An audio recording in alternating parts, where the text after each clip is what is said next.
ci département am ndax am na ay candidat ak ñoom ban candidat la ñu proposé waaye bu ñu dajalee loolu yëpp professeur Ngouda Mboup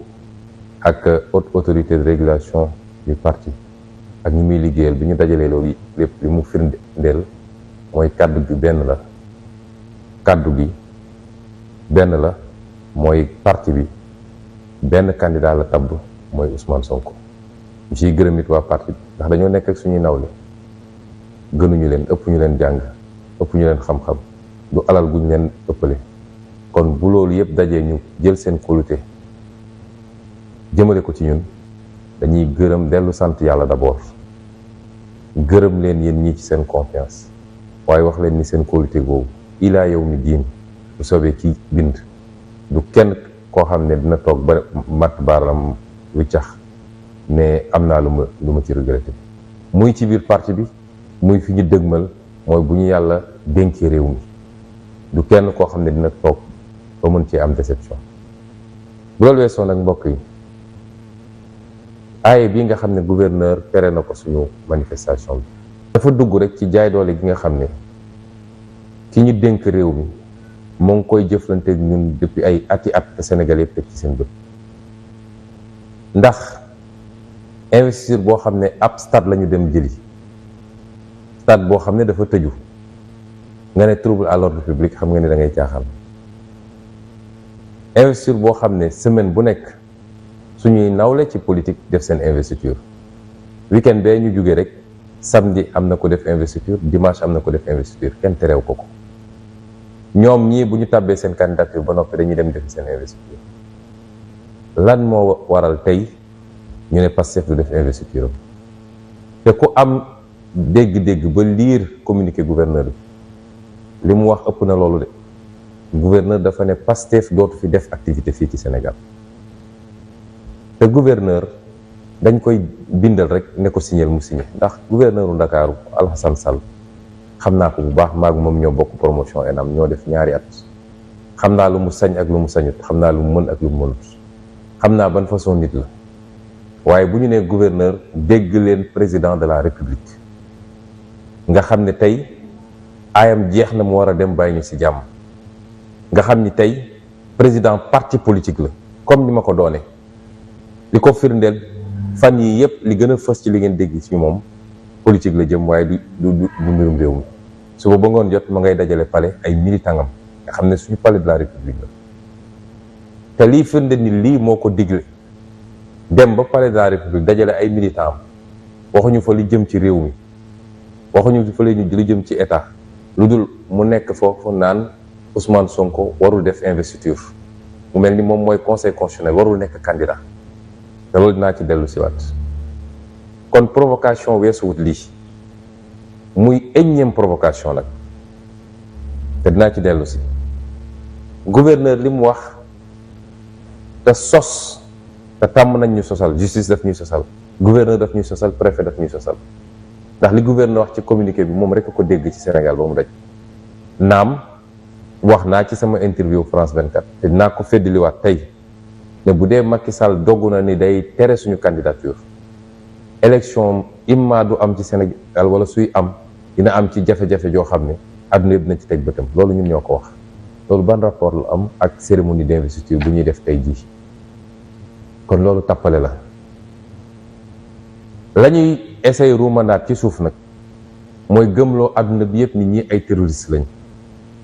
te moom Macky Sall nga xam ne bis bu ne mu wax weddi boppam mag moo xam ne day fooy xelam jàpp ni Sénégalais yi dañuy nelaw bis mu ne mu wax weddi boppam ndax du ñu wax dëgg ngeen jégal mu ci kàddu gi politique yóbbu na leen foo xam ne du ñu wax dëgg suba duñ ko wax ngoon sos complot magum jëmm mun a taxaw xool nit ñi ci biir bët xam ne li muy wax du dëgg mu koy wax loolu moo ne ci ñoom ndax moom moo wër àdduna bi yëpp ne ay terroristes ñoo songu Sénégal yi doon manifester nee na ñooñu ñëpp ay terroristes lañu am ñu ci rax yor ay ngànnaay songu alkaat yi du loolu la ñu wax fii mu dem ci tubaab yi wax ko yónni ministre des affaires étrangères mu dem wax ko ci tubaab yi moom ci boppam mu dellu si ñëw fii bi muy def discours am wax ko ñu teg ci ñaari fan mu dem def interview defe naa ci journal Le Monde mu waat ko barki démb bu muy dajale ay nitam ci palais ne moom Macky Sall lenn rek moo ko mënoon tax a def candidature am lenn rek moo mënoon tax mu déposer candidature am pour 3e mandat mooy su doon réew mi jànkoonte na ak ay risques ay jafe-jafe ay menaces yoo xam ne lu mel ni terrorisme. waaw Macky Sall mi ne barki démb ay terroristes ñoo nekk ci réew mi Macky Sall moom moo ñëwaat taxaw ci kanam sénégalais yi ne terroriste amu fi moo tax moom déposé wul candidature am. dafa di ay nit yoo xam ne bu ngeen di topp seeni wax di ngeen xam ne duñ leen wax dëgg bëccëg duñ leen wax dëgg guddi. loolu nag moo feeñ ci communiqué gouverneur mooy ay terroristes lañ ñun Pastef fi ñu bëgg a jëmale réew mi mooy taal ko fi ñu jëmale bëgg a réew mi mooy foqati réew nguur gi par la force. ma bëggoon nag waxtaan ak yéen ci lu gàtt. mbokk yi mënuma ñaari fan yu ne ma génn wax moo tax suñuy waxtaan dañuy bëgg waxtaan bi ñu bàyyi ci xel bu baax a baax a baax. dañuy bëgg ngeen dégluñu ak xel bañ a topp mbumbaay bi ndax dañuy faral di gis ni bu ñu defee suñuy sorti ba pare li bëri wala li gën a fës ci internet bi mooy xool leen nombre de vues du moroomu gars yi nangam nag naam am nombre de vues yu bëri baax na te lu ne fàng la jarul sax commenter ndax kuy homme politique soo sañoon booy wax Sénégal yëpp déglu la àdduna bi yëpp déglu la kon am nombre de vues baax na am 2 millions de vues France 24 baax na kenn mësu ko am waaye bu ñu topp ci loolu ba mu muur message bi parce que dañoo nekk ci jamono joo xam ne jamono ju doy waar la les étudiants yi naan l'heure est grave mooy waxtu wi ñu toll nii ku xamul ni Sénégal mi ngi ci ay guddi yoo xam ne mën na ci jóge defaru ba faw waaye mën na fi jóge yàqu ba faw rek amoo seetlu moo tax suñuy waxtaan ak yéen dañoo bëgg ngeen comprendre la gravité du moment ngeen xam ni moment bi sérieux na caaxaan xajatu ci folklore xajatu ci ngeen jéggal ma rek mais dama bëgg waxtaan yi mu doon waxtaan yoo xam ne kenn ku ne da koy téye mu doon agenda am moo xam ne fii la ñu toll fii la ñu jëm lii la ñuy waajal naka lañ koy dëgmale moo tax dama bëgg ñu déglunte bu baax rawatina yow militant Pastef bi yow sympathisant Pastef bi waaye yow askan bi yëpp parce que ñun ñoo bokk réew mi bu baaxee ñun ñëpp la baaxal bu réew mi di baax du ñu ne day baax ci waa Pastef bon ci ñële loolu dañ koy bàyyi politiciens classiques yi nga xam ne seddoo réew mi la ñu xam waaye yàgg nañ leen wax ni bis bu ngeen ñu dénkee xamatuñu kuy militant Pastef ak ku dul militant Pastef citoyen sénégalais la ñu xam ñëpp bokk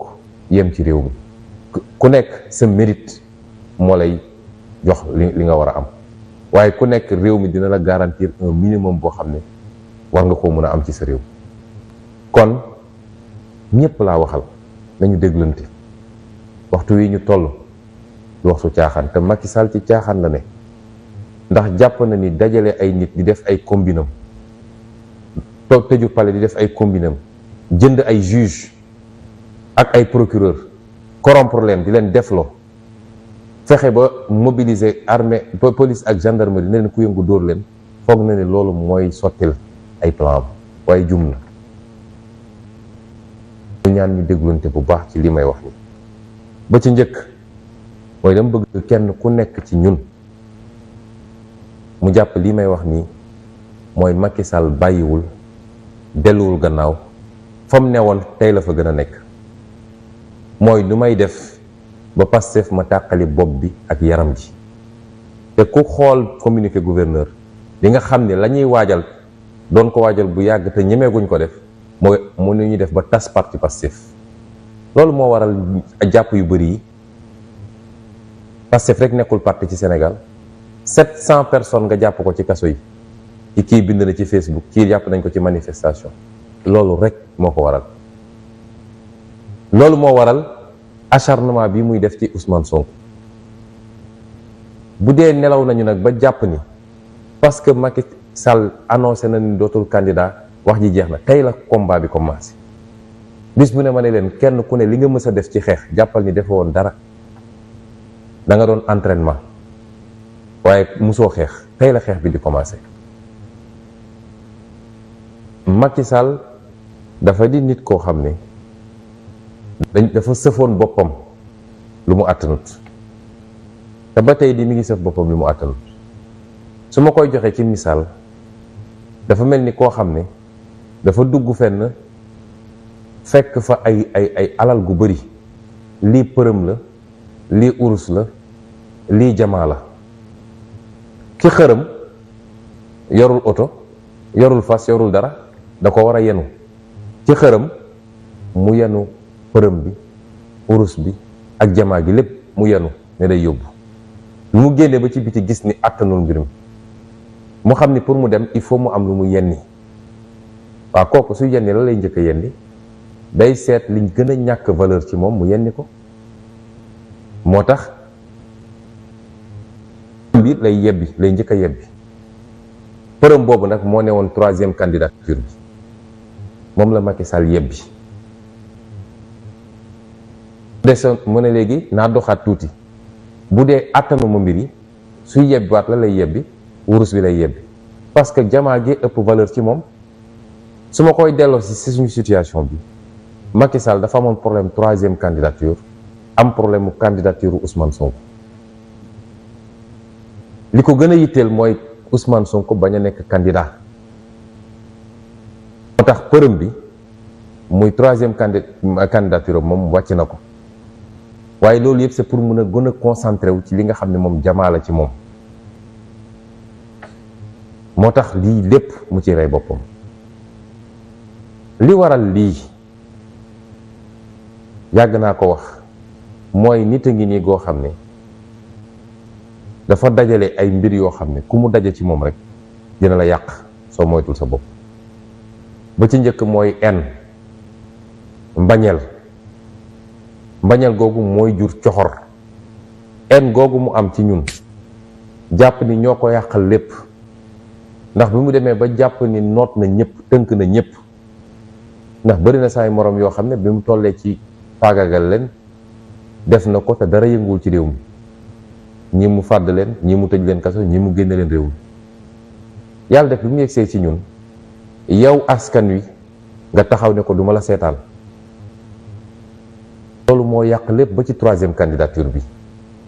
bari na ñuy wax loolu tey jii, waaye yàlla xam na ni bu amuloon Ousmane Sonko ak Pastef ak fi ñu jaar ak Macky Sall ba neewal ko doole, tey gisuma Sénégal lan moo ko mënoon tere foncer vers sa 3e candidature. loolu lépp ñëpp xam nañ ko. waxuma parce que dañoo rëy wala dañoo bëgg a revendiquer, mais gis nañ ne nee na ngi nii dara newu ci. loolu nag Macky Sall duñu ko mus a baal. depuis mars 2021 saa su songee daanu def ko en googu moo jur lii mu ñuy teg. ndax situation bi may dund tey ban acteur politique ci Sénégal ba mu daj la ñu tëj këram teguñu ko ci justice, décision justice, teguñu ko ci décision administrative, lu dul Macky Sall moo xëy rek ne Ousmane Sonko neexuma, dem leen ngeen dem tëj ko kaso, dem leen ngeen dem tëj ko këram, waratul génn, waratul dox soxlaam. xam nga France, Le Pen wala Mélenchon dem leen ngeen tëj ko ci këram. États-Unis Joe Biden ñemewu ko, xëy rek ne dem leen ngeen tëjal ma Trump. amul ci benn démocratie ci àdduna. te Sénégal yëpp a ngi koy seetaan mel ni lu normal, te dinaa ci dellu si ndax lim ñuy gàllankoor bëri na. bi dafa dem ba Macky Sall da koo transposé sama njaboot man. sama doom barki dem da doon def baccalauréat, yàlla def na amut, ñu ciy sant yàlla. du ma ne lii moo ko tere am de, waaye bokk na ci li ko sonal. ndax xale bu toll ci war a def examen ñu tëj sa kër, boo dee génn dañ lay fuye sa oto. toog na lu mat ay fan fekk baccalauréat bi jege na, ñu tëj fii bañ ne kenn du génn ci sama kër ba mënul dem jàngi. su dul woon waa école am ñu jóg bloqué cours yi ne tant que Souhaïbou Sonko ñëwul jàngi si duñu bàyyi mbir mi, peut-être duñ ko doon bàyyi mu dem préparer examen. fitna googu nga teg ko ab xale buy def examen. ci jamono jooju moom ana njabootam. ndax Amadou Sall dafa gën sama doom man. ma ngay yéeg avion di jàdd fii di dem fële di dugg ci banlieue bi naan day dem recruter ay nervi lu ko neex mu ngi koy def ci réew mi. est-ce que moom dafa gën sama doom? te lépp nag ci alal réew mi lañ koy defee. jamono jooju ana soxnaam mu ngi dox ay soxlaam, man ñu bëgg ma koo tere sama famille. démb ñeenti fan mi ngi ni amuñu wifi ci kër gi. démb waa Free ñu woo leen ñu ñëw ñu téye leen fële, commissaire bi ne duñu dugg ci sama kër pour ñëw def réseau bi. daloon nañu keroog ci plombier bi, dal nañu ci maçon, dal nañu ci ku ne. ñun duñu dugg ci kër gi pour ñëw réparer. ngeen jàpp ni loolu jaadu na? bu ñëw ñu wootee ñu ne leen dem leen comme bañ leen ngeen dugg, ñu ne ñu vérifier leen lii vérifier ni bi ñu vérifier dañoo dem ba ci biti gis ni ndekete fil bi câble bi dañ koo dagg ak scie wala paaka. xam nga loolu sabotage. pression yoobu ak fit boobu nga teg ko sama famille, loolu su dul en lan la doon? koo xam ne bu ñu tuddee turu Ousmane Sonko sa kanam sax ngay bëgg a wàccu. waaye gis nga en du lor ke nga ayir. foo gis kuy dund en rek moom la en nga di lor, moom lay détruire. ñun ñu ngi sant yàlla. ñaareelu sentiment boo xam ne Macky Sall a nga koy dund te mu nar a andil Sénégal jafe-jafe yu rëy mooy li tubaab di wax orgueil, mooy rëy. dem ba xam ni mbir mi jeex na waaye ñëg jàpp la nga jàpp ni boo tegee mbir yi ci suuf doxal jàmm dalal réew mi day mel ni da ngaa faible ci kanamu nit ñi. moom noonu la ko jàppee. rëy muy ñaareel bi. ñetteel gi mooy ragal. ragal lan mooy xew gannaaw bu jógee fii. te li ko andi yépp mooy ni mu ñor yore réew mi ci fukki at ak ñaar yi weesu. ñu jox lam réew ne la doxalal yoon, doxalal dëgg, nga jël ànd ceeg coxor goo xam ne ñépp seede nañu. di fitnaal Sénégalais yi, di dal ci kaw Sénégalais yi, di gaañ Sénégalais yi, di tëj Sénégalais yi. ku ne ànduma ak yow nga faagaagal. te fàtte ni nguur dafa am bakkan te yàllaa koy joxe. tey war ngaa jóge ci nguur gi nelawatoo, lekkatoo, jàpp ni mun nga imposer Sénégalais yi kan moo la war a remplacer. lii lépp mënoon na ko moytu, waaye ànd ak lii lépp nag nun dañoo waxoon ni, lu may wax keroog ci France 24 dafa ne ñun mën nañoo baale te baale nañu. lépp lu waay def teg ko si suñu kaw ñun personnellement baale nañ ko, ndax ñun dañoo am ay royukaay. te bi ci jiitu te am solo mooy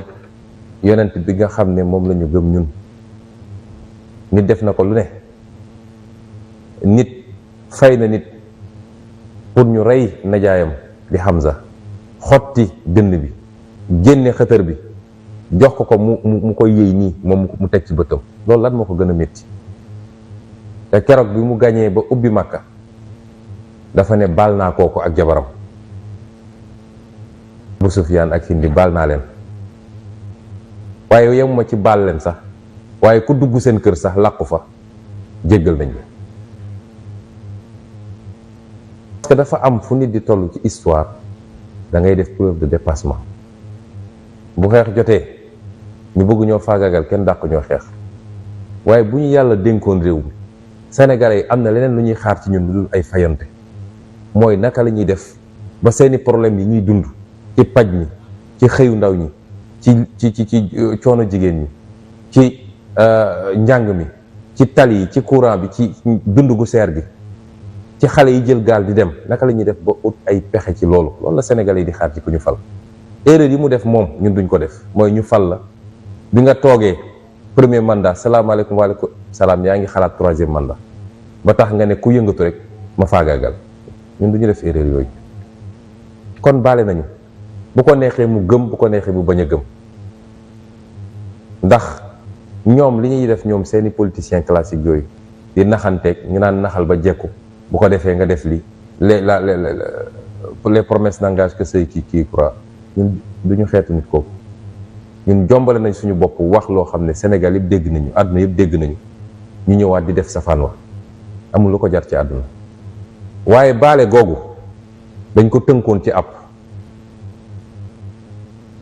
ki ngay baal ci kaw mu tuub te bokk na ci charte tuub gannaaw boo rëccoo li nga def nga rëcc ko, bokk na ci ay charte tuub mooy nga bàyyi ko bés bi nga ko tuubee, nga bàyyi ko définitivement. waaye bu dee moom dafa fas yéene juróom-ñaari weer yi ko dese ci réew mi mu ne lii kàttanam yépp da koy jël pour faagagal Ousmane Sonko, essayer xool nu mu koy dugalee kaso, essayer xool nu mu koy tere nekk kan. maa ngi koy waat fii ma toog nii ci àjjuma ji, la ñu dese ci dund ñun du mbirum benn fan, du mbirum une semaine, du mbirum 5 ans. la ñu dese ci dund dinañ ko jëriñoo, dinañ ko jëfandikoo ñun ak ñi ànd ak ñun ñépp nag, ba teg ko lu toll ni lim ñu teg wala lu ko raw, parce que yaram benn la, foo domp mu metti. dañuy wax ni nit balaa ngay xam lu jaadook lu jaaduwul laajal sa bopp benn laaj, mooy lii ma bëgg a teg kële est-ce que suñ ma ko tegoon dina neex ci man. tant que nit yeggoo foofu rek lu la neex defal, te foofu la Macky Sall nekkoon malheureusement 11 ans yi weesu. jàpp na ni moom ak njabootam ñoo gën luy dund ci Sénégal, mun na teg nit ñi lu ko neex ba pare moom mu nekk ci ngundaa daatam. loolu mënul nekk. géej naa ko fi ma toll nii, bu deltuwul gannaaw xam ni li mu bëgg mënut ne, man mënumaa faagaagal ndax man sama carrière politique c'est intact. réewum Sénégal kenn mënul wax ëllëgu réewum Sénégal te génne ci Ousmane Sonko ak Pastef, loolu mënul ne. moom nag carrière politique am weesu na, ab page bu ñu tourné la, kon na delloo si xelam. noonu ma ko waxee ci moom laa koy waxee ci ñeneen ak ñeneen, te dinaa ci ñëw.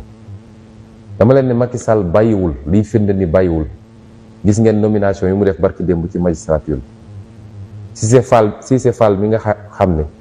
moo dem cour d'appel, ñu sas ko moom ne ko fexeel ba condamné Ousmane Sonko lu ëpp 3 weer. mu dem bind ay fen yu leer nañ ngeen jéggal ma ci kaddu gi ci décision bi, dem ba ne samay avocat ña nga woon ca salle ba. Juan Branco mi nga xam ne nga Paris nee na ma nga woon ca salle ba, ak yeneen jël na ko léegi moom la yóbbu def ko président tribunal grande instance de Dakar. am na lu muy waajal ci fan yi, ma teel leen ko yëgal nag. am na lu ñuy waajal te gëm naa ni bu ñu paree examen xale yi ci loolu la jublu. Ousmane Gueye mi nga xam ne moom lañ demoon jëli ci cabinet Victorine Ndeye faxas ko andi ko mu mottali Cissé Fall pour ñu mun a am majorité, moom la ñu def léegi secrétaire général cour d'appel. non seulement ay récompense la, ba ci ndaw si sant Ndaw mi nga xam ne beneen procès bi moom la ñu boole woon ak Issa Ndiaye, nga xam ne moom lañ ko booleel pour am majorité ñoom it, moom it defal nañ ko promotion yóbbu cour d'appel, ak ñu yóbbu cour de cassation pour préparer lii ñëw. waaye dama leen yàgg wax lenn, problème mu Ousmane Sonko du problème mu justice. néew ma gëw ma magistrat Sénégal de, am na ci ñu baax, am na ci ñu jub, am na ci ñu def seen liggéey te gëm naa ni bëri nañu lool. waaye am na ci ñoo xam ne c'est des corrompus, ndax corruption dafa bëri forme. dem jël la jox la ay responsabilité ne la defal li ñu joxal la promotion, loolu corruption la. ak yeneen yoo xam ne làqu na ci suuf yoo xam ne bu mën na ci bañ a sori, waaye sénégalais yi xam nañ. procureur yi moom tuddatuma leen, ñoo xam ne tey suñu appliqué woon yoon waratuñu woon nekk ci justice bi. suñu problème du fajoo ci justice. wax naa leen keroog ni fi mu toll nii thème de je suis éligible, mooy fi mu toll nii instant bi ñuy wax ni man candidat la. ndax premier dossier bi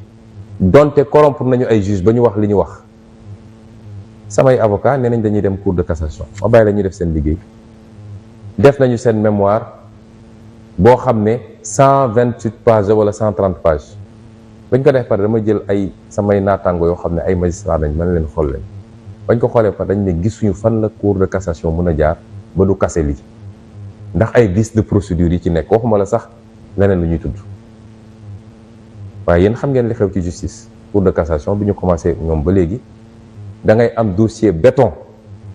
ba ñëpp ne dossier bi gisuñu fu ñuy jaar, seen yoon newu ci. bu Macky Sall jaar ak ñoom fi muy jaar ak ñoom ñu ñëw wax lu leen neex.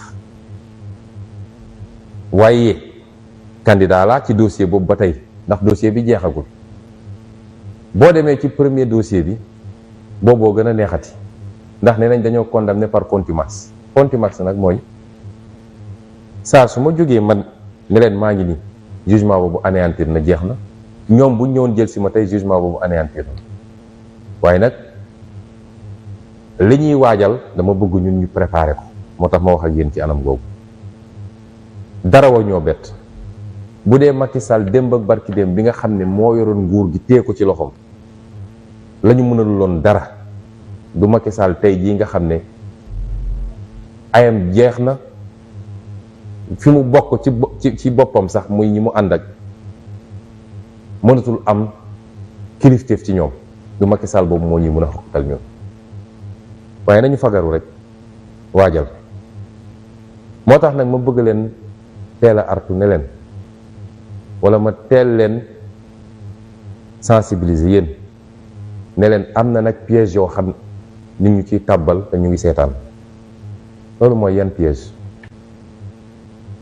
ñu bëri ci Sénégalais yi dañ naan tànk jàppuñu Ousmane Sonko yóbbu kaso garaawul, jarut a xeex. mais Ousmane Sonko mi ngi ci kaso te lu tegul ci yoon, weer ak genn wàll ngi nii. loolu tuutiwul de. depuis le 28 mai ba tey le 14 juillet, weer ak genn wàll ci coobare Macky Sall moom dong nee na Ousmane Sonko du génn, du dem doxi soxlaam, du dem nemmeeku Sénégalais yi, du dem siège am dajale ay nitam, du def investiture. ci coobare Macky Sall moom dong nee na Ousmane Sonko maire de Ziguinchor la, waaye du dem Ziguinchor def liggéeyam. ba tey jii damay obligé dagg billet avion, samay collaborateur jël avion ñëw Ndakaaru joxe dossier yi fële ñu andil ma ko,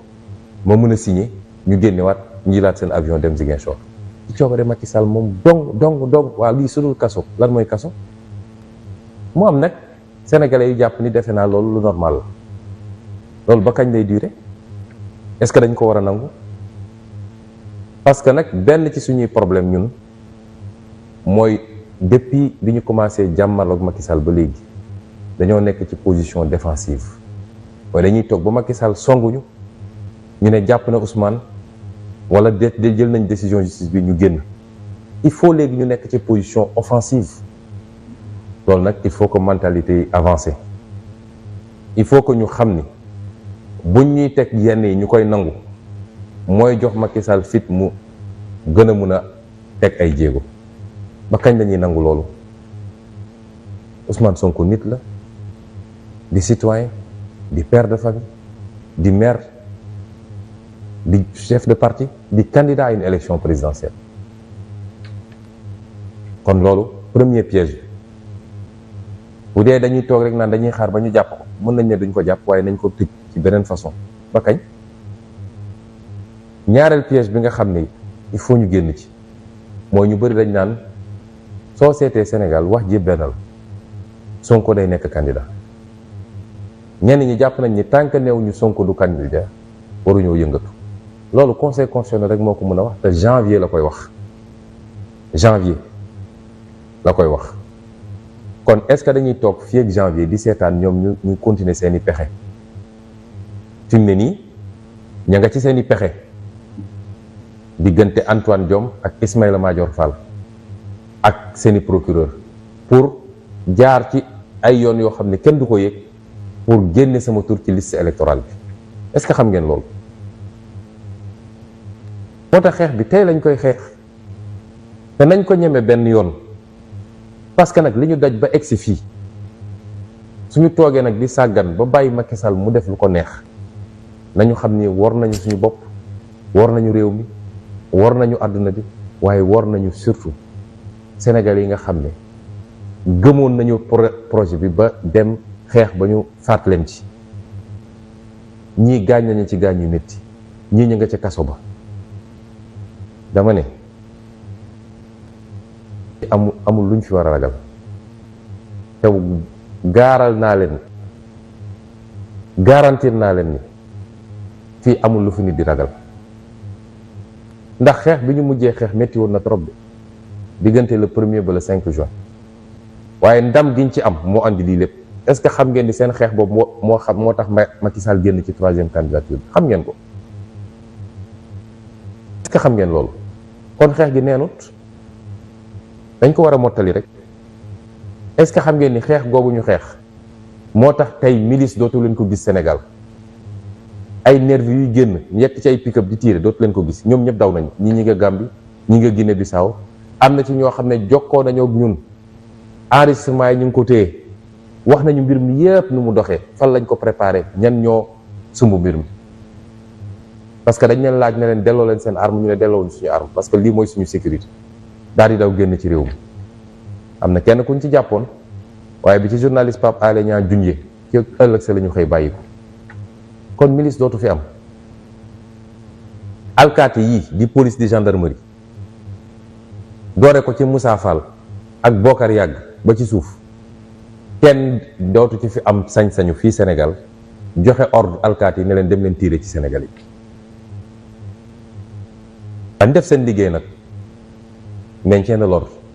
waaye niñ ko doon defee ak ëppal di dóor nit ñi di tiire ci nit ñi di torturer nit ñi loolu jeex na Sénégal lan moo ko andi xeex bi ñu xeex keroog waaye yemuñu foofu mooy topp giñ ko topp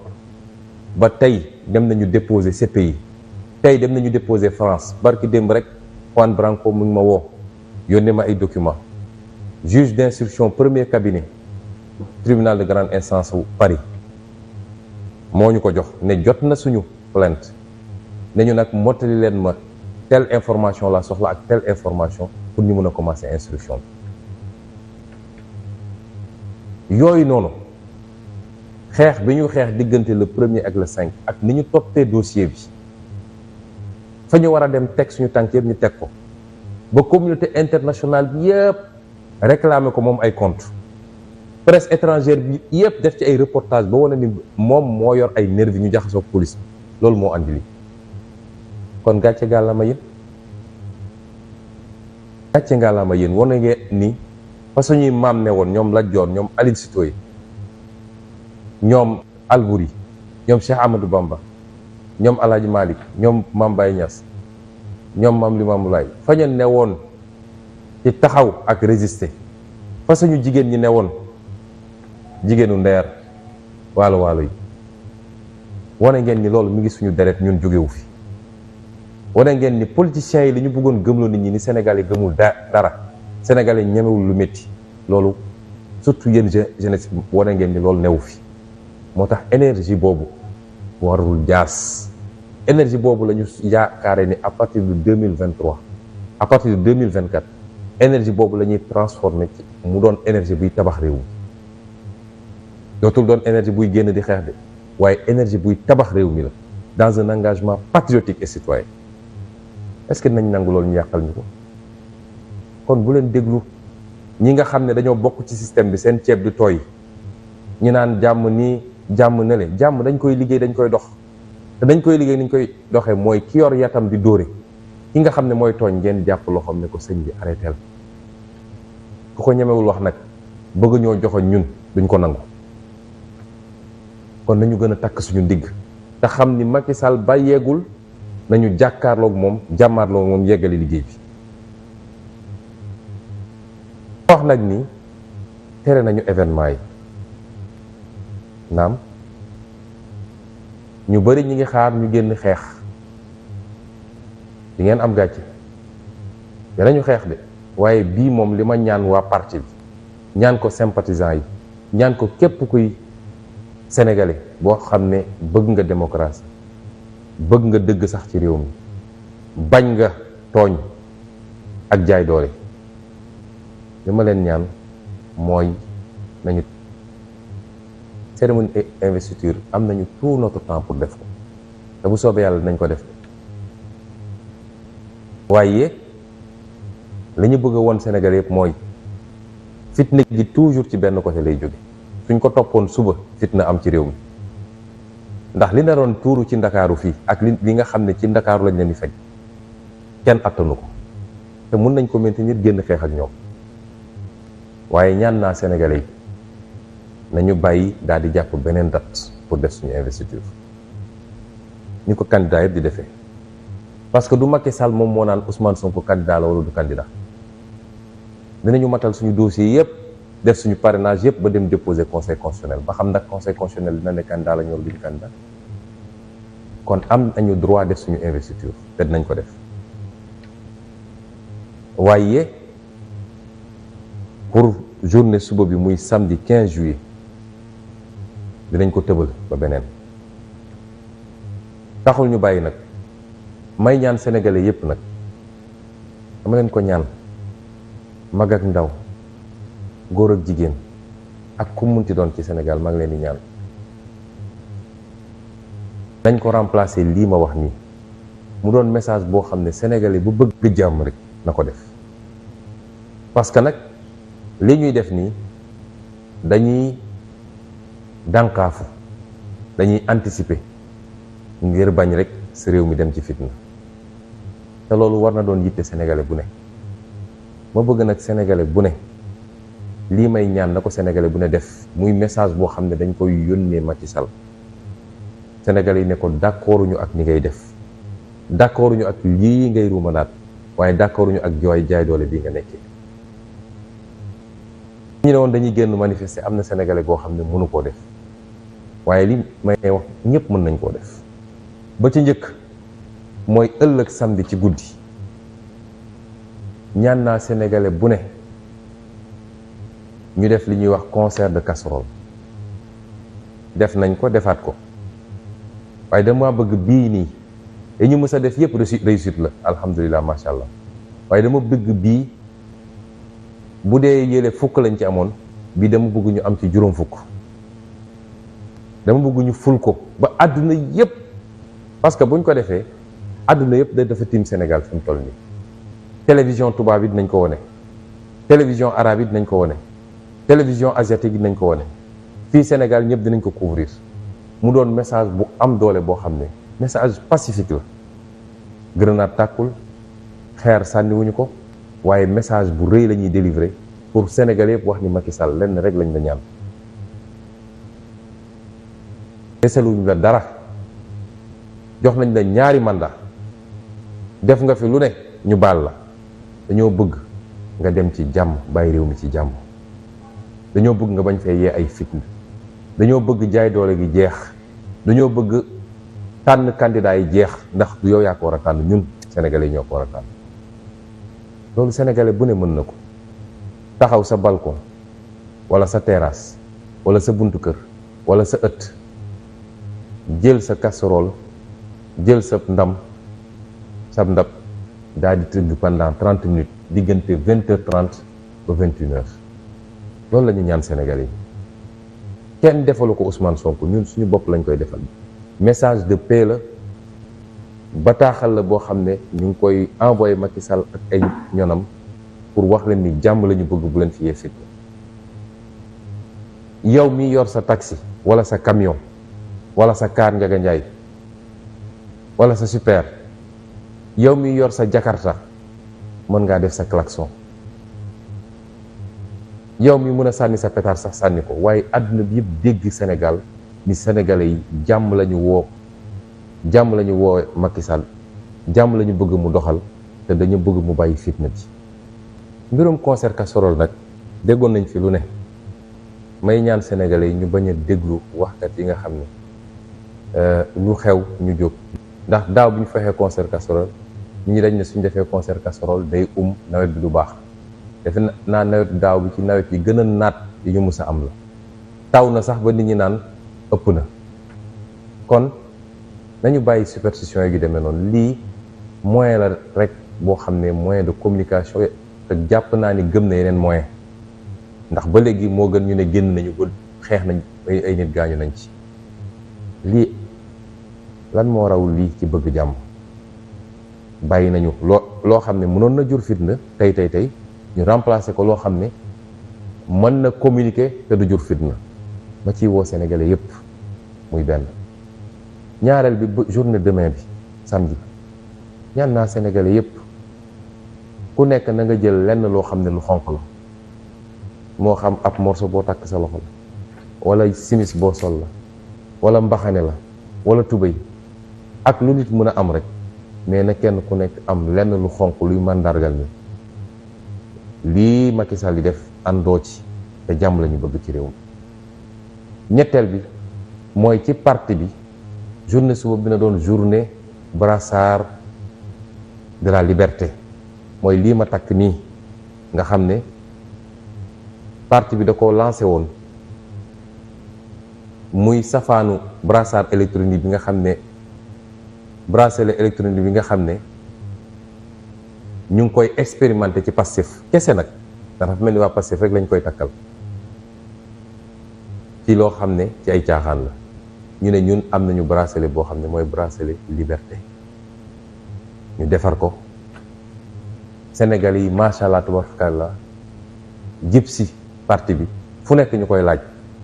fi mu ne nii ay milliers joxe nañ te kenn ku ne boo ci jëndee benn mandargal bu wane ni ànd nga ak nun ci projet, waaye ñaar mandargal it buy wane ni jël nga sa contribution joxe ko parti bi pour dooleel parti bi, mooy 1000 francs bi ngay joxe. mu doon loo xam ne nag dafa mel ni général leen ñoom dérangé nañ leen, ndax soo seetee communiqué gouverneur yemul sax ci manifestation yi, dem na ba suñu ndaw yi waa GPS nga xam ne ñu ngi def liggéey bu am solo, dem dugg ci marché yi di placer bracelet yi, commerçant yi di ko jënd, chauffeur si di ko jënd, ouvrier yi di ko jënd. loolu lu muy ut ci communiqué gouverneur ba. kon dama bëgg suba mu doon journée spéciale brassard, nga xam ne bracelet du moins, nga xam ne ci siège yi fépp ci siège parti bi, ci marché yi, ci gare routière yi, na nit ñi dem jëli bracelet yi. lii nag mooy pour journée ëllëg bi, waaye ci fan yi di ñëw, ndax du ñu nangu Macky Sall tënkuñu ci li mu bëgg. ci fan yi di ñëw maa ngi jël à témoin Sénégalais yi, dinañu déposer autorisation de manifester ci 46 départements wu Sénégal yi. dinañ ko def, diaspora bi dina ko def, te bu boobaa nag avec ou sans autorisation dinañu manifester, avec ou sans autorisation dinañu manifester, parce que nag lu ëpp tuuru jàmm ñaar a koy dox. lii mooy plan d'action bi te dinañ ko gën a leeral, mais pour ëllëg wax nañ leen ni mu demee, et ca des dinañ leen ko leeral.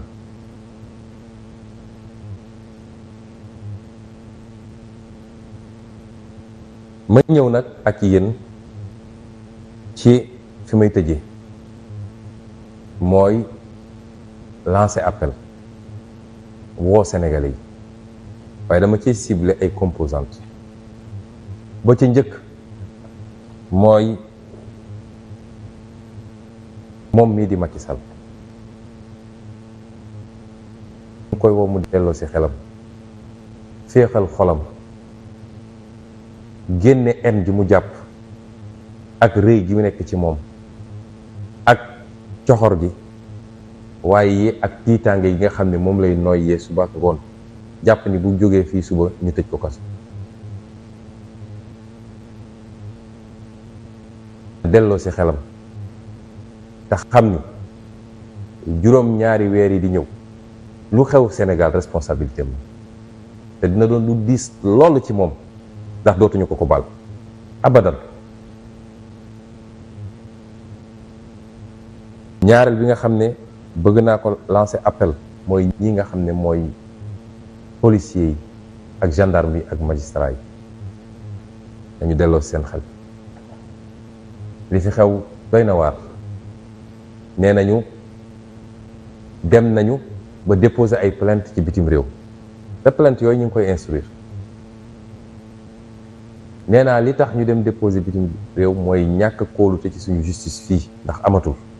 man mii rek déposé naa juróom-ñetti plainte ci justice, amul benn boo xam ne instruire nañu. man nan moo war a tax ñu demaat déposer foofu? jaru ko. waaye dama bëgg ñu xam ni à partir de février 2024 beneen page mooy ubbeeku Sénégal, ndax Macky Sall dina fi jóge te candidat am mënul am sax 15% fii ci Sénégal. c'est une page tournée bu soobee yàlla. bu dee nag dañoo nar a continuer ñoom ni ñu nekkee nii di dóore di tirer ci nit ñi di gaañ nit ñi benn promesse naa leen ko def ñoom mooy à partir de février 2024 dinañu taxawal fii biir Sénégal benn tribunal spécial boo xam ne parce que bëgg jàmm ci réew mi moo tax ñu naan ñu ngi baale waaye su dee da ngay bëgg jàmm nit ñi continuer ci la ñu nekk di dóore di reye nañu del rek ba xam fu muy mujj te bu boobaa amul dama doon exécuter les ordres amul ni fonctionnaire kese laa woon kenn ku ne di nga ñëw taxaw ci kanam tribunal spécial boobu layoog moom na nit ñi delloo seen xel Sénégal du Macky Sall naam boo nekkee alkaati da ngay appliquer ay ordre waaye na nga ko appliquer avec intelligence maintien de l'ordre amul benn rapport ak tirer ci ay population yoo xam ne yoruñu fetal yoruñu dara amul benn rapport ak yóbbu nit ñi ci commissariat yi wala ci brigade yi xaar ba guddi génne leen di leen dóor ay crosse fetal di leen dóor di leen gaañ ba ci di gaañ ci seeni awra loolu du maintien de l'ordre loolu c'est criminel te ñu ngi koy def ci suñuy commissariat ak suñuy brigade ban rapport la mag maintien de l'ordre ñetteel bi mooy askanu Sénégal ma leen di woo di leen ñaan gis nga bu ñu sàgganee ba rendez-vous 2024 bi ñu rate ko du ma yonent du ma gisaane kat waaye li ma leer ba leer mooy dinañ ko rëccu 50 ans encore nañ ko rëccu dañ ko rëccoo woon niñ koy rëccoo tey bi ñu sàgganee ba li xew-xew après indépendance du mbirum Ousmane Sonko man contrat moral la am diggante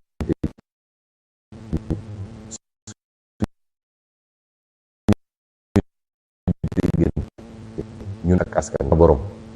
ñu duma leen mës a décevoir à partir de février dañu jote réew mi dina soppiku boo xam ne kenn ku ne dina ne ñun fan la ñu ne woon boobu ba léegi waaye loolu am na ñu taxaw fële Macky Sall a ngi taxaw fële loolu du am ci Sénégal est-ce que dinañ ko nangul kon nañu takk suñu ndigg yeggale suñu révolution